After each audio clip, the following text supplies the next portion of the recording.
Well, what would you say to someone that's like maybe they could jump into something, but they're hesitant to do it, thinking that it's too soon? Like I don't know if I'll ever feel like it's time. I don't know.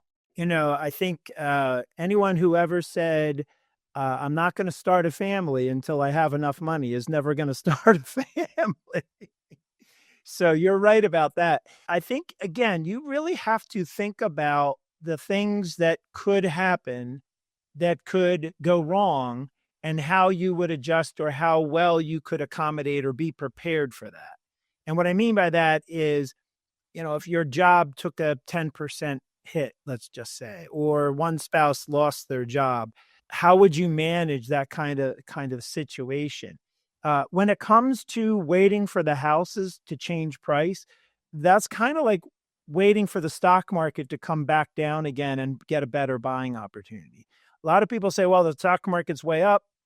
I'm going to wait till it comes back down again. And that's when I'm going to put my money in. And it goes up and up and up, and they never get their money in. And then by the time it does drop, well, it's higher than where they originally started.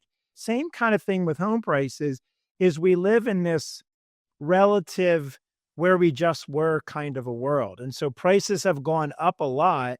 And so you would think, well, prices have to come down.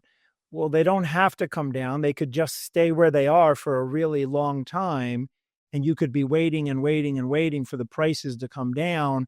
And maybe your buying opportunity will be finally getting in before they finally start to go up again. That could be a scenario. Things don't have to go up or down. They can just stay the same or kind of move around in a range. So you really just have to go into these things eyes wide open.